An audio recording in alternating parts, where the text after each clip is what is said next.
No solamente existe el transporte activo primario, bomba sodio y potasio, ATP, proteína transportadora. También existe el transporte activo secundario. En el transporte activo secundario no se utiliza ATP en forma directa, pero sí van a haber sustancias que se van a transportar en contra de la gradiente. En contra de la gradiente. Mira, a ver, tengo una imagen que lo asocia. Después voy a ir a este. Aquí está. Este es mejor, porque ayuda. Mira, aquí tiene una membrana, ¿ya? Y este va a ser una bomba sodio y potasio, que está expulsando sodio, solo sodio, y 3 sodios cada vez. Ya. Pero este sodio, ¿verdad? Tú alteras su equilibrio, porque lo mantiene en gran cantidad en el exterior. Entonces, este sodio, que no está tranquilo y está con energía cinética, va a estar tratando de entrar y encuentra un transportador. Pero este transportador, entonces él aquí entra a favor de la gradiente, mira. A favor, porque resulta que a él lo tenían ahí obligado afuera. Entonces él ahora encuentra acá, y este transportador, fíjate, este es el secundario. El secundario es que este transportador, que va a permitir que el sodio ingrese a favor de la gradiente, transporta glucosa en contra de la gradiente. En contra de la gradiente. Por eso es secundario. Porque aprovecha toda esta fuerza generada por el transporte activo y hace que, en este caso, esta sustancia que es tan importante para el organismo se transporte en contra de la gradiente. ¿Dónde se produce mucho el transporte activo secundario? En el intestino y también en los riñones, en la reabsorción a nivel de los riñones. ¿Ya? Fíjense ustedes, mire, aquí la bomba sodio-potasio expulsa el sodio al exterior y se acumula el sodio en el exterior. Pero lo único que va a intentar ahora el sodio va a ser entrar. Y encuentra este transportador, pero este transportador a la vez transporta glucosa. Entonces, el sodio, con esta energía generada acá, ahora entra a favor de la gradiente, pero la glucosa entra contra la gradiente. Contra la gradiente. ¿Ya? ¿Se fija? El sodio a favor de la gradiente y la glucosa en contra de la gradiente. Y ese es el secundario. Profe, ¿dónde dijo que se encontraba el secundario? En el intestino, para transportar, por ejemplo, glucosa, sodio, no, glucosa, aminoácidos, y también en los túbulos renales. En los túbulos renales. En esos dos lugares se da principalmente. Ya. Ahora sí este. Entonces, fíjense ustedes que en el transporte secundario se utiliza esta energía electroquímica del sodio. Entonces, el sodio que se acumuló afuera por efecto del primario, ahora intenta entrar. Y al entrar, permite que otra sustancia se transporte en forma activa, que se transporte contra la gradiente y corre para los nutrientes, aminoácidos, glucosa. Funciona en el intestino, Profe, ¿sí? entonces como que la glucosa se aprovecha del sodio. Claro, se aprovecha. El sodio buscó una manera de entrar y se aprovecha exactamente. Y el sodio está en contra de la gradiente. La glucosa está en contra de la gradiente. El sodio está a favor de la gradiente. Pero bien, bien, eso. Siempre hay que hacer hartas analogías con esto. Te dije, mira el sodio. Entró, te dije, y la glucosa se aprovechó. Bueno, esto es muy sabio, porque o si no, tiene que o producirse todo esto, porque o si no, se agotaría el sodio. Te dije, imagínense que existe una gran cantidad de bombas funcionando. Va a haber un momento en que no va a haber más sodio. Entonces tiene que haber un lugar por donde ingresa el sodio, para que permanentemente esto permanezca funcionando. ¿Y el potasio no vuelve a salir? Y el potasio ¿No vuelve a salir? también. También van a haber canales iónicos para el potasio, ¿Y esto tiene algo que ver con las personas que les baja el potasio, por ejemplo? que les baja el potasio. Claro, El potasio, ¿verdad? ¿Por qué el potasio es tan importante? Porque el potasio permite el funcionamiento del corazón. Si a una persona le baja mucho el potasio, ¿verdad? El corazón se detiene, se detiene. Y por eso que hay que cuidar tanto el potasio. El potasio es excretado en los riñones. Ahí sale harto potasio. Por la orina. Por la orina se libera potasio. ¿Ya? Y obviamente, si alguien está botando un exceso de potasio, se va a generar con estas bombas que están funcionando en los riñones, como les decía yo, y en el intestino. Ahora, ¿por qué es tan importante también el potasio? Porque cuando una persona se somete a una dieta muy estricta, a veces no ingresa el potasio, ¿ya? Y el doctor siempre se va a preocupar de este mineral por sobre el resto, porque si no hay potasio, el corazón se detiene. ¿Te fijas? Entonces, hay que mantener un nivel de potasio en el organismo para no generar esa situación que tiene que ver con el funcionamiento vital del corazón. Ya, bueno, estos son reiterativos, se fijan, lo mismo de nuevo, ¿ya? Entrando el sodio, la glucosa y también corre para los aminoácidos. Ya, ahora sí les quiero ahora quiero ir a esta imagen, están un poco desordenada la imagen.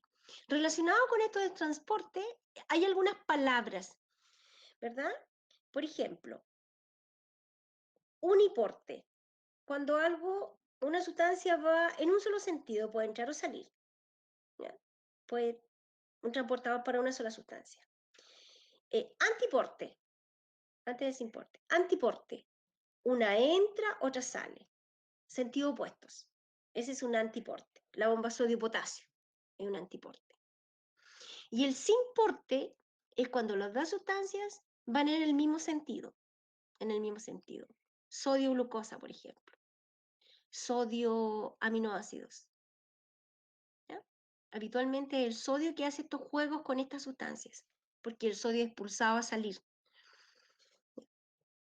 Y esas son las palabras. Uniporte, una sustancia en un sentido, obligada.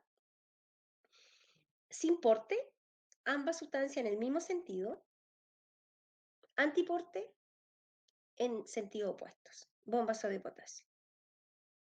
Ese es el secundario. El resto de las imágenes son reiterativas, ¿sí?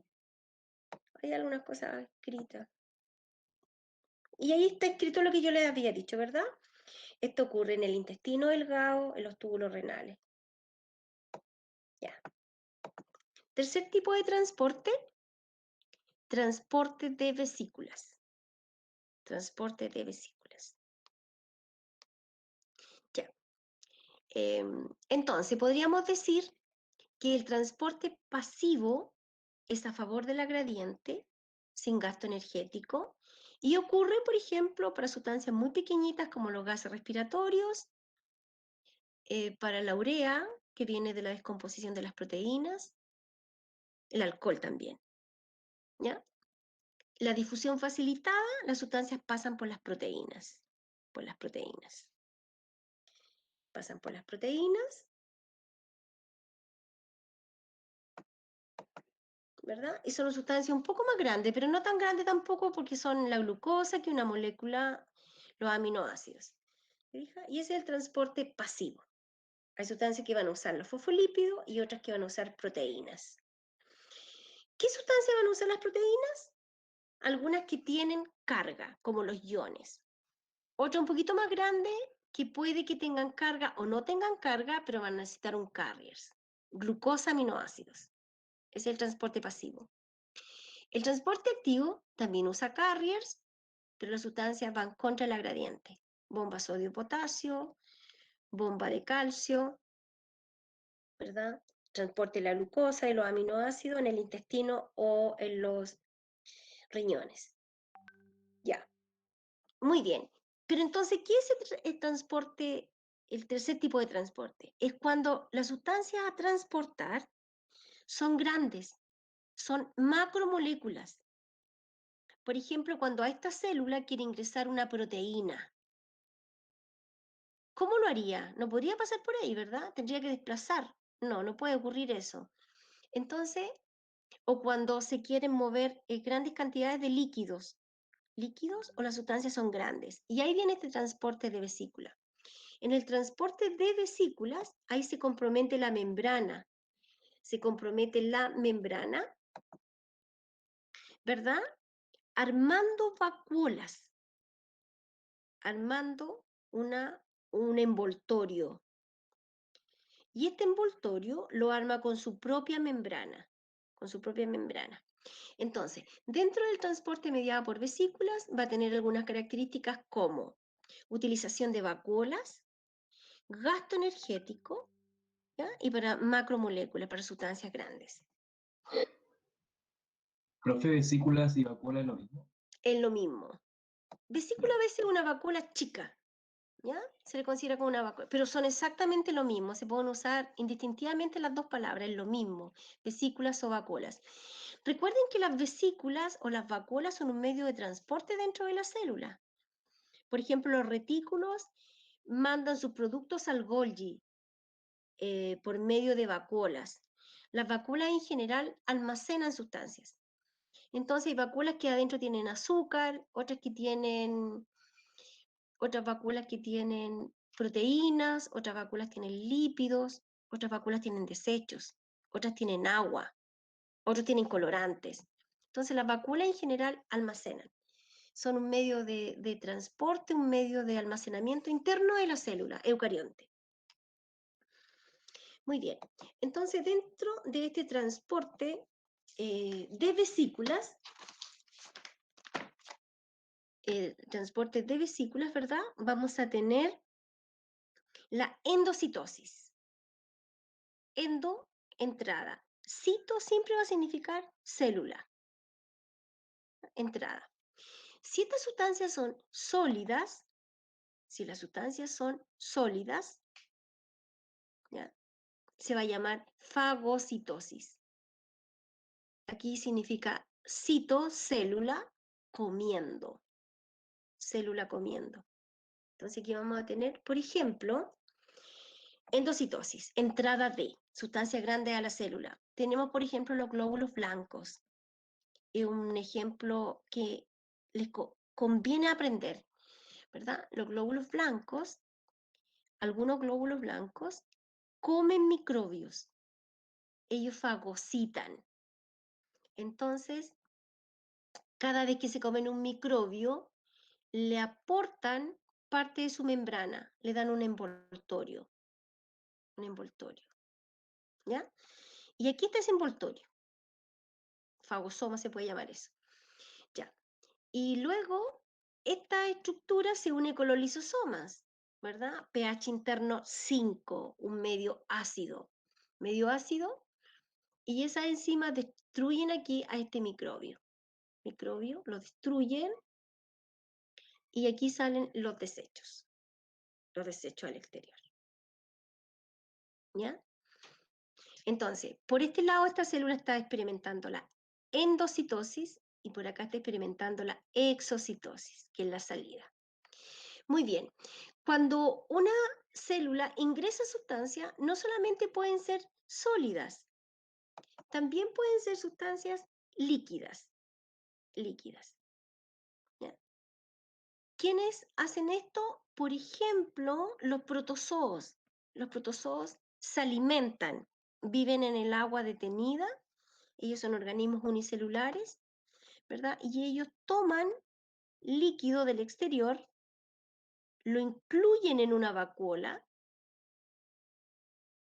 fija, y ahí está la vacuola, con este líquido externo, que va a tener iones, moléculas, que le van a permitir a los protozoos alimentarse, ¿ya?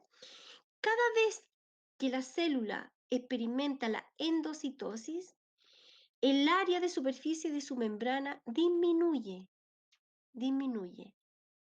porque esta membrana envoltoria de la sustancia a ingresar es parte de su propia membrana. Entonces se achica la célula.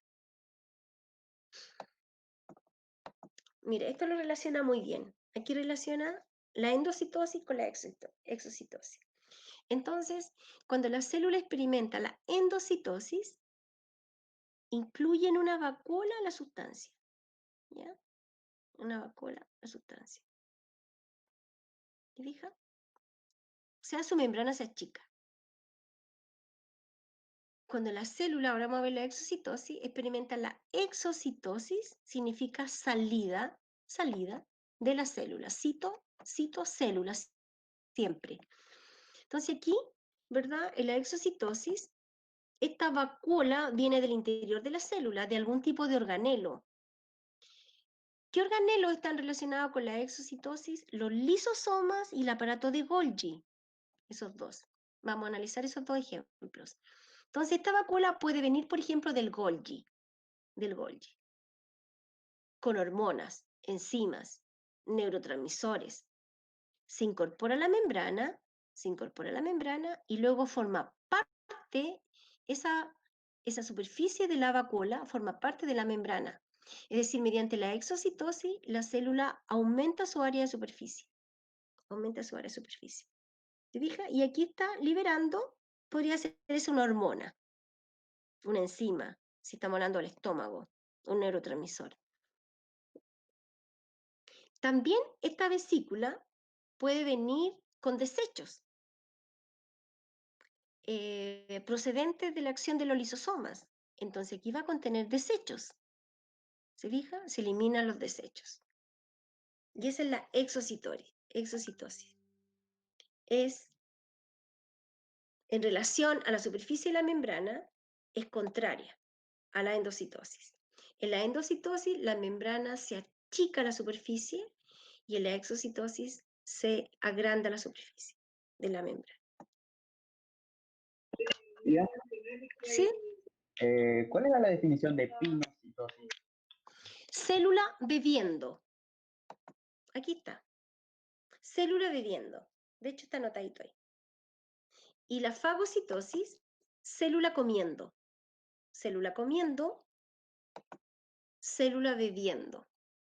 ¿Ya? Los protozoos, recuerden. Protozoos. También el colesterol es un líquido, ¿ah?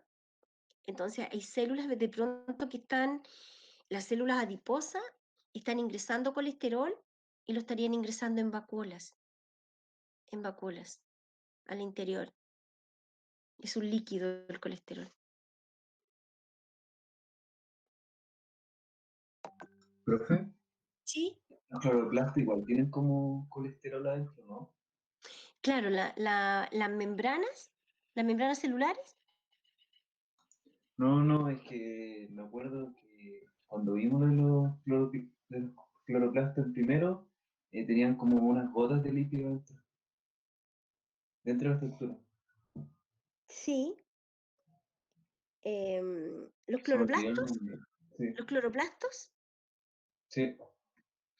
Sí, las células en vegetal, recuerden que las células vegetales fabrican lípidos, pero fabrican solo aceites, nunca colesterol, nunca. El colesterol de procedencia animal. Pero sí las células vegetales fabrican los aceites, eso sí. O sea, también pueden haber gotas de aceites. De hecho, están los oleoplastos dentro de las células vegetales. Óleo de aceites. Pero nunca el colesterol, eso sí que no podría ser. No podría ser el colesterol porque el colesterol es de procedencia animal. Entonces las células vegetales no tienen colesterol. No, sus membranas no tienen. Sus membranas tienen fosfolípidos y proteínas nomás. Si el colesterol es exclusivo de las células animales. Exclusivo. ¿Ya? Entonces las células vegetales solo producen aceites. Solo producen aceites. Están los oleoplastos, ellos son vacuolas que almacenan lípidos en las células vegetales. Están los aminoplastos, que tienen en el interior almidón. Ya. Bueno, ahí muestra un poco algunas hormonas, ¿verdad? Que pueden ser recapturadas por las células y posteriormente en el interior ser destruidas. No se pueden quedar ahí eternamente. Entonces, Profe, Ese es un receptor externo. Receptor. Sí, ¿qué sería una proteína? La endocitosis es transporte secundario, o sea, transporte activo secundario. La endocitosis no es un tipo de transporte activo. O sea, ocupa energía, sí, pero por eso que se le relaciona un poco con el transporte activo, porque ocupa energía nomás. Pero en el transporte de vesículas siempre va a estar involucrado una vacuola. Y en el transporte activo primario, recuerda que habían carriers. Y en el secundario también. Entonces, ¿cómo estaría clasificado? Como un transporte de vesículas Ah, ya. o de macromoléculas. También le llaman transporte de macromoléculas, transporte de vesículas, transporte en masa también se le puede llamar. En algunos libros aparece eso como, pero solamente se relaciona con el transporte activo por el gasto de energía. Aquí se gasta energía también en la liberación de la sustancia o la incorporación de las vacuolas se gasta energía. Pero solo en ese sentido se parece con el transporte activo. Pero este es un tercer tipo de transporte que tiene que ver con el transporte de vesículas. Porque aquí siempre va a ir involucrado una vacuola. ¿Te fijas? De vesículas, de macromoléculas, gasta energía, ¿ya? Incorporación, la endocitosis. Entonces, dentro de la endocitosis va a estar la fagocitosis y la pinocitosis. ¿Te fijas? La pinocitosis, la fagocitosis. Y en la exocitosis, aquí está relacionado con vacuolas que proceden de organelos. ¿Qué organelo? El aparato de Golgi y los lisosomas. Ese es el transporte de vesículas.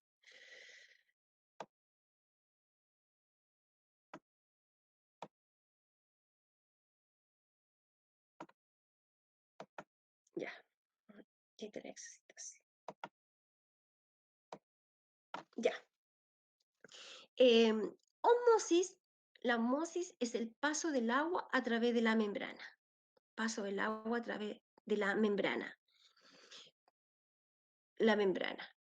Pero también está la diálisis, estos son conceptos generales. La diálisis es cuando pasa, por ejemplo, la sal a través de la membrana. Cuando pasa la glucosa a través de la membrana. Esa es la diálisis. Y cuando pasa el agua a través de la membrana, para igualar sus concentraciones, se llama osmosis. O sea, está dentro del transporte pasivo. Ya, entonces, diálisis, paso de solutos. Osmosis, paso del agua. Muy bien. La osmosis, que habitualmente preguntan mucho la osmosis, la diálisis cuando la preguntan te lo dicen. De hecho, en las preguntas que yo le acabo de subir delante, vienen preguntas de diálisis, pero una pregunta de diálisis te avisa. Te dice, por ejemplo, esta célula es permeable a la glucosa. Esta célula es permeable a tal aminoácido. Esta célula es permeable a la sal. Eso es diálisis. ¿Ya? Cuando se está pasando por la membrana, cuando puede atravesar por la membrana un aminoácido, la glucosa, la sal. En cambio, cuando pasa por la membrana, el agua, eso se llama osmosis, el paso del agua, difusión simple del agua. Dentro de la osmosis, nosotros tenemos, ¿verdad?, que nuestras células pueden estar en una solución hipotónica, isotónica, hipertónica. No olvidar que una solución siempre va a tener un solvente y va a tener un soluto. Esa es una solución. Agua, en nuestras células agua, con diferentes tipos de solutos. La glucosa es un soluto, una proteína es un soluto, sal, solutos. Ya. Entonces siempre tampoco perder de vista eso. Ya. Entonces tenemos nuestras células que son una solución interna, porque hay líquido, pero también hay macromoléculas, hay proteína, hay sales, etcétera, que serían los solutos. Pero esta célula ahora la vamos a considerar en en un medio ambiente. Y esas van a ser soluciones. Cuando una célula está en un medio hipotónico, ¿o qué es un medio hipotónico? Es un medio con una baja concentración de solutos, o sea, gran cantidad de líquido. Por ejemplo, el agua destilada. El agua destilada tiene solo agua, no hay solutos, ¿ya? En cambio, el agua de lluvia es también un agua destilada con una baja concentración de solutos, porque sí arrastra algunos contaminantes que tiene el aire. El agua de llave, ¿verdad? Es una solución, no, el agua de llave es una solución isotónica, porque tiene una cantidad de solutos que está en relación con la cantidad de solutos que tiene la célula. Entonces a la célula le gustan esas soluciones isotónicas porque están en equilibrio. Y una solución hipertónica es una solución con muchos solutos. Habitualmente consumimos muchas soluciones hipertónicas. La sopa que tomamos, el café que tomamos, la bebida, el jugo, son soluciones hipertónicas para nuestras células, ¿ya? Para nuestras células. En cambio, si tomamos agua de la llave o agua mineral, es considerada una solución isotónica. Y las células van a estar muy cómodas en esa solución. Oiga, profe, ¿Sí? ¿por qué si el agua es una solución isotónica, cuando uno se queda mucho rato en el agua se le arruga la piel? Porque, ¿O tiene que ver con no, eso? porque ahí se da otro fenómeno. Resulta que nuestra piel tiene un tejido epitelial único, podríamos decir. Y ese tejido epitelial de nuestra piel es único en la piel porque está formado por diferentes capas de células, muchas capas. Bueno, en general, este tejido epitelial, después, cuando en los agujeros nuestros, en la boca, en los oídos, ¿verdad? Cambia su configuración y ahora está hecho de una capita de células nomás, con células que producen mucus y ahora se llaman mucosas, ¿ya? Que es un tejido muy frágil. Sin embargo, el tejido que tiene nuestra piel es único, ahí podríamos estar hablando mucho de eso. Pero ¿qué les puedo decir? En algunas áreas de nuestro organismo, este órgano, este tejido, ¿verdad? Está formado por muchas capas. Por ejemplo, la planta de las plantas de los pies, palmas de las manos. Y bajo este órgano hay tejido conjuntivo, ¿ya? Hay tejido conjuntivo. Entonces, respondiendo a tu pregunta, te dije, las capas más internas de la piel se van reproduciendo y generan después una barrera física que está hecha de puras células con queratina y hace la piel impermeable. Y las capas de más afuera se van descamando las células. Y hay otras que tienen color, por eso nuestra piel tiene color. Y la piel es extremadamente compleja. Ya, es un órgano muy complejo. Entonces allí lo que ocurre, ¿verdad? Que en nuestras células, si están mucho rato en el agua, bueno, esta capa se arruga un poco porque está como semi pegada, porque la piel en algunos lugares está más pegada y en otros no. Por ejemplo, la piel de la cabeza está pegada, pero la piel de nuestras manos, de la cara, no está tan pegada porque la podemos alargar, tomar, tirar. Te diga, tiene cierta elasticidad. Entonces, la piel, de acuerdo al lugar donde está, toma diferentes configuraciones. Bueno, se arruga un poco porque en esos lugares, ¿verdad? Es más gruesa la piel, es mucho más gruesa en esos lugares que uno nota que se arruga. Y como está semi pegada, se ve como que se arruga, porque algunas células, bueno, toman un poco de agua, las más superficiales o se descaman. ¿Te fijas? Profe, Sí. cuando habla de concentración se refiere como, por ejemplo, dice isotónica, ¿es igual concentración de soluto con solvente o como comparada con otra solución? comparada con otra solución. Ah, ya, ya. Comparada con otra solución. Ya, vamos a nuestro tema entonces. Ya. Muy bien. Aquí tenemos una célula, no, partamos por esta. Células que van a ser células animales, ¿verdad? Cualquier célula animal, aquí hay glóbulos rojos, por ejemplo. Ya. Aquí te va a ser el interior de esta célula. Y esos puntitos van a ser solutos. Entonces, esta célula ahora va a ser colocada en una solución hipertónica. ¿Por qué me doy cuenta? Porque tiene más puntitos. ¿Ah? Entonces, recuerden, en la osmosis, cuando vengan estas preguntas y no me digan nada, no me hablen de ninguna cosa, son preguntas de osmosis, movimiento de agua. Y el agua sigue al soluto para disolverlo. Esa es como la clave para comprender esto, porque si no se arma una mezcolanza de cosas.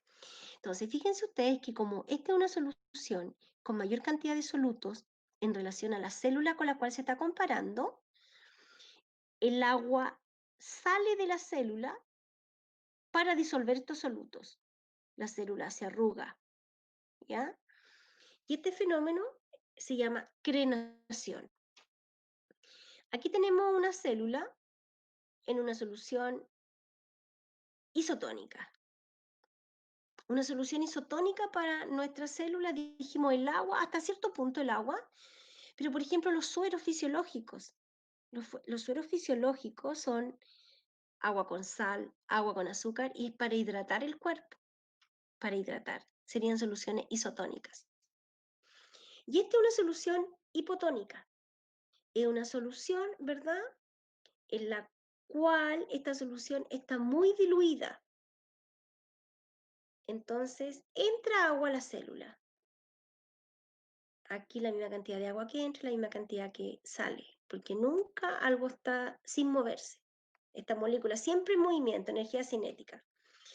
Entonces, cuando una célula animal, como células de nuestra piel, glóbulos rojos, los que quieran, están en un medio hipertónico, pierden agua. La célula se arruga. Crenación. Célula en equilibrio. Cuando una célula está en un medio hipotónico, es decir, con una concentración menor a la que tiene la propia célula, la célula se hincha, entra agua. Recuerden, el agua sigue al soluto. ¿Ya? Y las células animales se pueden llegar a explotar. Citólisis. Células vegetales ahora, si están en un medio hipertónico, lo mismo, pierden agua. Entonces, la membrana se desprende de la pared, la vacuola se achica, ¿se fija? Pierde agua. Por lo tanto, la membrana se desprende de la pared, la vacuola se achica. Esto en las células vegetales se llama plasmólisis. Crenación, animales, plasmólisis.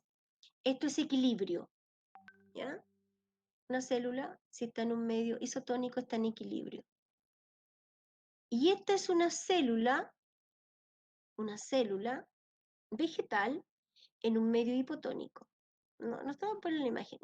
Bueno, aquí la pared, la membrana está pegada a la pared. La vacuola, 90% del volumen de la célula. Esto se llama turgencia. Citólisis, se puede llegar a romper la célula animal. Turgencia. ¿Por qué es importante este fenómeno en las células vegetales? Porque permite que las plantas que no tienen esqueleto puedan crecer contra la fuerza de gravedad. Contra la fuerza de gravedad. ¿Se fija? Una planta cuando es nueva, las células están como ladrillos, una al ladito de la otra, y tienen que estar turgentes, porque si no, ¿verdad?, la plantita cae. Y lo hemos visto siempre. Cuando una planta es nueva, ¿verdad?, como sus paredes todavía son flexibles, si no la regamos lo suficiente, cae por la falta de turgencia, por la falta de agua. ¿Sí? ¿Se podría decir que la concentración en el citoplasma en la célula vegetal no cambia? La concentración en la célula vegetal, ¿qué?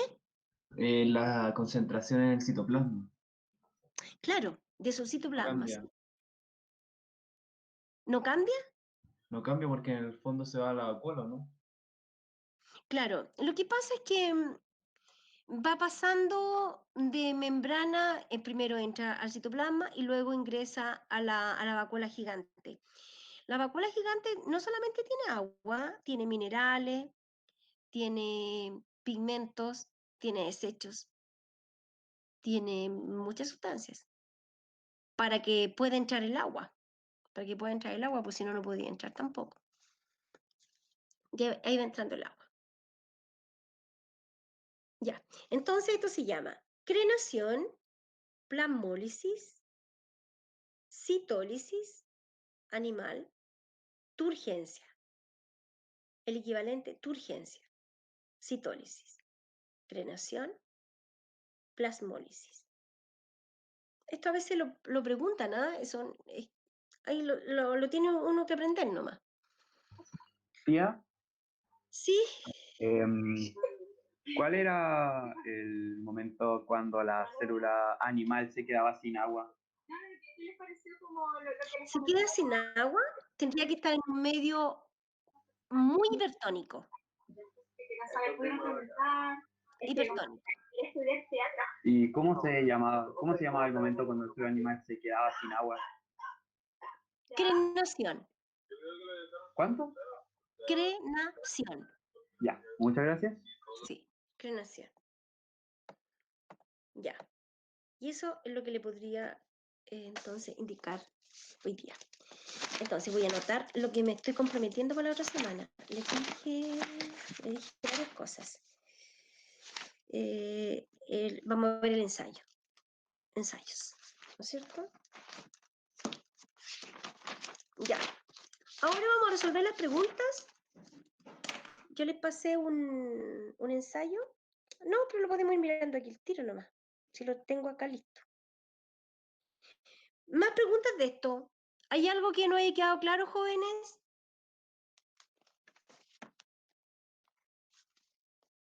¿Algo que quieran que repita? ¿Entendieron el transporte secundario?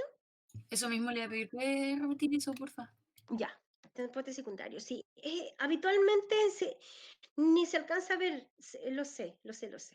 Ya, muy bien. Voy a partir con esta imagen. El transporte secundario utiliza la energía electroquímica del sodio, generado en la bomba sodio-potasio. Aquí está. En la bomba sodio-potasio, el sodio es expulsado al exterior, obligado. Y entonces el sodio intenta, ¿verdad? Igualar sus concentraciones. Y encuentra este transportador para entrar a favor de la gradiente. Pero a la vez entra la glucosa en contra de la gradiente. Esto es súper importante en el intestino delgado, para ingresar más glucosa. O bien en los riñones, para que la glucosa no se vaya por la orina. Porque cuando la glucosa se va por la orina, ese es diabetes. Se fijan, y ya refleja un estado normal del organismo. Entonces, toda esta glucosa que en un primer momento pasó para la orina, se vuelve a la sangre. Vuelve a la sangre.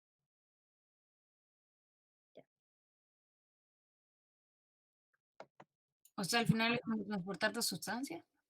Claro. Entonces, en el transporte secundario no se ocupa ATP directamente. Se aprovecha este flujo relacionado con el sodio, que fue obligado a salir, ¿ya? Y a la vez se aprovecha la glucosa para entrar en contra de la gradiente. Entonces, por eso es transporte activo, porque la glucosa entra contra la gradiente. Y no se ocupa ATP directamente. Se ocupó acá en el primario, se ocupó ATP directamente. Es como un tipo de transporte asociado al primario. ¿Se fija? Aprovecha esta energía electroquímica de este ion que fue obligado y ahora este quiere entrar. Y al entrar, permite la entrada de otras sustancias contra la gradiente. Ese es el secundario. Ya. No ocupa ATP directamente, pero ocupa, ¿verdad?, esta energía electroquímica generada en el transporte primario. En transporte primario. Este es como el mejor ejemplo que lo explica. Aquí. Este a favor, pero este en contra. Entonces, así en el intestino entran aminoácidos, porque resulta que los aminoácidos y la glucosa, recuerda, tenían difusión facilitada. Difusión facilitada. O sea, pueden pasar, pero solo hasta el equilibrio. Entonces, se produciría como una pérdida excesiva de nutrientes. Entonces, está el secundario actuando ahí para capturar más glucosa, para capturar más aminoácidos. Entonces, me pueden preguntar, ¿ocupa ATP directamente? No, no ocupa, pero es transporte activo, ¿no? El primario ocupa directamente ATP. Aquí, ¿te fijas? El ATP se transforma, aquí está la energía. ¿No? Pero acá se aprovecha esta misma energía del primario para que entre otra sustancia en contra de la gradiente. Es para los nutrientes, en el fondo. En los riñones es para que las sustancias no se pierdan por la orina, sino para reabsorberlas. Ahí se llama reabsorción. Y en el intestino se llama absorción. Se absorbe. Y allá se reabsorbe. Ese es el secundario. ¿Quedó más claro ahora? Sí, tía, gracias. ¿Otra pregunta? ¿Con qué podría ser? A ver. ¿Quedó claro bien la difusión facilitada?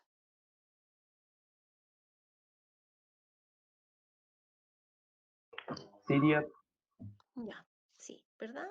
A favor de la Sí, profe. gradiente, sí, ya. Muy bien, entonces vamos a las preguntas.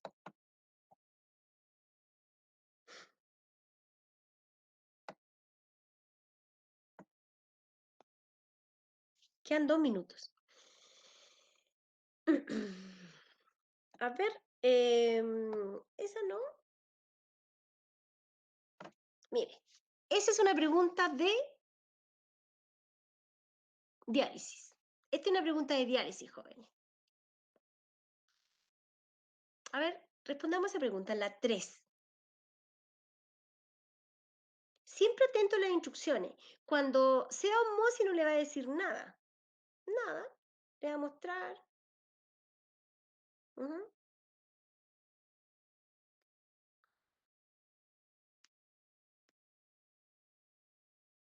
Este es diálisis. ¿Es la B? ¿Ya? ¿Otra opinión?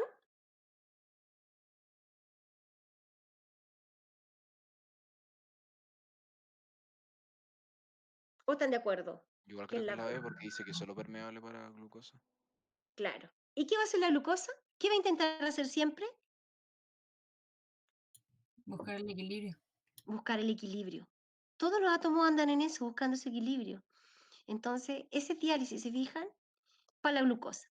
La glucosa va a intentar buscar su equilibrio y punto. Exactamente la 3 es la B.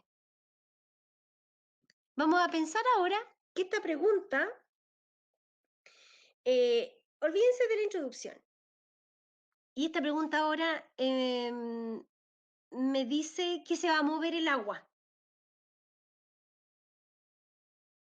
Se va a mover el agua, o sea, va a ser de osmosis. Entonces ahora tenemos que imaginar que el azúcar se va a quedar tal como está. Se va a mover el agua. Ahora lo estamos transformando. Ahora va a ser una pregunta de osmosis. ¿En qué sentido se va a mover el agua X ahí. De X6. de X a Y? ¿Te fijas? Se invierte. Entonces, siempre atento a lo que me preguntan. Cuando a mí me dicen que esa membrana permite el paso de una sal o de un aminoácido, de la glucosa, eso es diálisis. Entonces, eso nomás se va a mover. Esa sustancia se va a mover y nada más. ¿Ya? Pero ahora me pueden decir, ¿verdad? Que esta es una sustancia semipermeable para el agua. Y yo me tengo que pensar solamente que el agua se va a mover, no armar enredos para allá y para acá, porque eso no va a ocurrir. No va a ocurrir. Que habitualmente nos perdemos en eso. Que pensamos, no, pero a lo mejor pasó agua, que no pasó, que aquí, que allá. No, es mucho más simple que eso. Aquí dice que es permeable para la glucosa, nada más.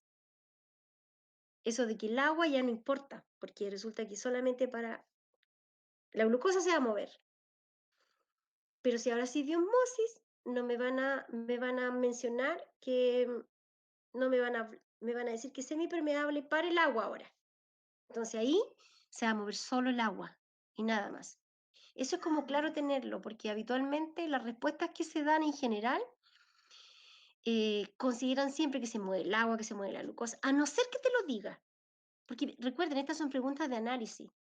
Entonces yo siempre atento a lo que me preguntan, porque aquí me podrían hacer muchas preguntas. ¿Te fijas? Entonces, porque ya la pregunta cambió de categoría, ahora ya es de análisis. Y eso pasa con todos los contenidos que avanzan un poco más. Entonces yo, ¿en qué tengo que estar atento? Solamente a lo que me preguntan. Y finalmente van a ser fáciles de resolver. Aquí dice que solamente pasa la glucosa y punto. El agua no tiene nada que hacer. Pero cuando no me hable de la glucosa y me diga que es semipermeable para el agua, se va a mover el agua. Y entonces es pregunta de osmosis. Entonces, las preguntas de osmosis solo se mueve el agua. De manera que en el 99% de las preguntas que a mí me hacen con respecto a este tema son de osmosis. Entonces, y solamente yo tengo que pensar que el agua se mueve y nada más. Y va a ir de un lugar, ¿verdad? El agua sigue el soluto. Si tienen claro eso, no se van a equivocar. El agua sigue el soluto y nada más. Y nada más. Muy bien. ¿Traigan resueltas las preguntas para la siguiente clase? ¿Ya? Profe, Y sí, Diego, ¿te acordaste de la pregunta? sí, Dime. ¿le puedo compartir pantalla? Ya, espérame a ver. Profe, ¿la concentración sería lo mismo que densidad? La concentración. Y la densidad. No. No, porque ¿cuál es la definición de densidad? Es cantidad por... La densidad son cantidad entre volumen. Gramo entre el volumen de la solución. O sea, según yo la idea es como la misma. Sí. Sí, porque aquí es En el fondo cantidad de algo más soluto denso va a estar más concentrado. Y algo menos denso va a estar menos concentrado. más diluido. Sí. Sí. Compartir. ¿Dónde tendría que ser? Aquí entonces. Aquí. Sí, sería en ese sentido sí. Ya.